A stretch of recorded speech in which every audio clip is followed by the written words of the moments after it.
Good morning, Canes. I'm Isabella Lynch. Welcome to Stormwatch. On today's March 13th edition, we have important updates about web store ticket sales, student recognition, and more. But first, please stand for a brief silence and the pledge to our flag. I pledge allegiance to the flag of the United States of America and to the republic for which it stands, one nation, under God, indivisible, with liberty and justice for all.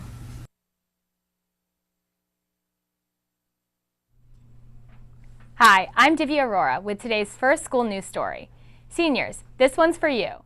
Senior breakfast tickets are on sale, but that ends this Friday. Visit the PHUHS web store to purchase your tickets online. The link is at the bottom of the PHU website and also on our senior page. Tickets cost $25, and don't forget to print your paperwork and get it in as well. Also, seniors attending Grad Bash in April should review the posted dress code rules and restrictions that Universal has in place. This is on the main page of our school website. Make sure you know what is expected of you and plan your outfit accordingly before you get on the buses. Isabella, help me out with our next school announcement. Speaking of online tickets, don't forget that prom tickets are also available online to juniors and seniors only. Just 800 tickets will be sold, so get those promposals rolling and act soon. Tickets are $60 each. Let's take a moment now to look at our next 4-day forecast for Canes meetings, matches, and more.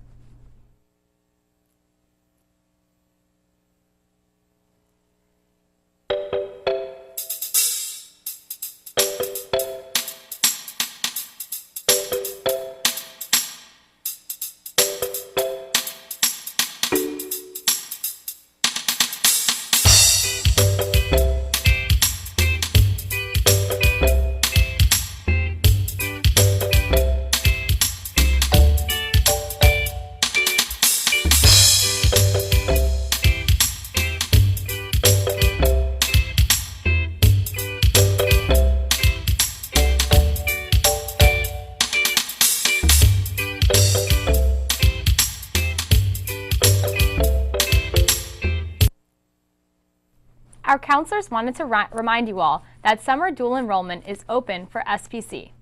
If you are interested in taking college courses this summer at SPC, see your counselor for the form. Now it's time for more Canes good news. Congratulations to the following students who represented PHUHS in the Pinellas History Day competition. PHUHS sent 6 entries and all 6 received awards. Sophia Chen and Kyle Wynn won first place in the group website category. Chloe Buck won 3rd place in the individual website category. Maya Sarimvasan and Kieran Ganga won 2nd place in the group exhibit category. Annalise Freeman and May Walker won 2nd place in the group exhibit category. Ada Wojner and Gabe Castro won 3rd place in the group exhibit category. And last, Joseph Garcia and Julia Gerges won 2nd place in the group performance category. These students spent an extraordinary amount of time researching their historical topic and preparing it for display and competition against other Pinellas County schools. Great job, students, and good luck at the Florida History Day competition in Tallahassee. This year, a main goal of our teaching staff has been to use differential instruction in their classrooms. Stormwatch TV decided to focus on some of the great things going on in the classrooms that take a creative approach and that is hands-on. Stay tuned. Life is good at PHUHS. Thanks for watching.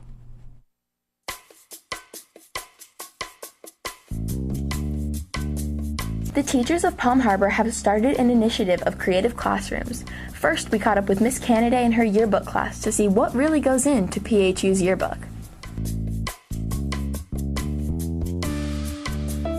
Beginning of the year, we formulate the theme of the yearbook, and then we train the new staff how to interview, write captions, write stories, and fill out the pages of the yearbook.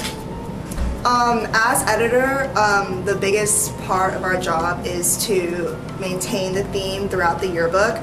So just little things that the audience won't notice, but we notice as yearbookers will probably be just like the same fonts. So like we have the same fonts for captions, and we have the same headline packaging with the same fonts as well.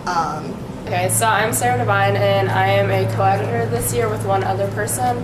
And currently we're working on finishing up our last 2 deadlines, because after that pretty much the book is just going to press to get printed, and then we'll get those in April. But my role in the class is to kind of just guide all the staffers and what they're supposed to do. So we assign what spreads they're supposed to work on, pretty much like telling them, oh, you need to cover these certain events. I think something that I've gotten out of it is like a really rewarding sense of just having something being published. And during the year it's definitely really hard, and it's a lot of work that goes into it, and people might come into class thinking it's going to be easy, but you're really going to have to make your deadlines, and you have to talk to people, but the people skills that you gain from it is pretty cool, and the stories you hear is also really neat. And there's a ton of kids at the school that I would have no way ever talked to if I hadn't been in yearbook, so that's really cool too. And then also just seeing your work published in a book that 1,000 kids are going to have is something that no other high schooler can really say unless you're in yearbook. Meanwhile, in Mr. Titus's 3D art classroom, his students have been working on their clay unit. Now, in the clay unit, we work on an art project in which you are to look at it from one angle. This project is very fun, but very difficult at the same time. You would have to take a picture of yourself and mold your face onto a clay ball. And this project, once finished, will be fired up and then hung up onto a wall in the courtyard.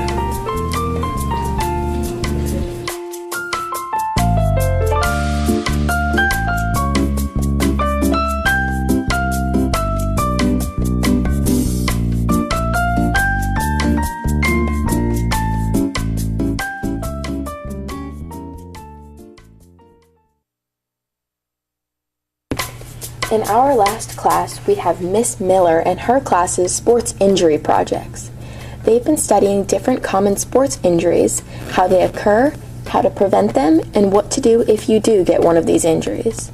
The students had their projects on display in her classroom, and they featured a well-done collaboration of both artistic talent and medical coverage to ensure everyone enjoyed and learned from their presentations.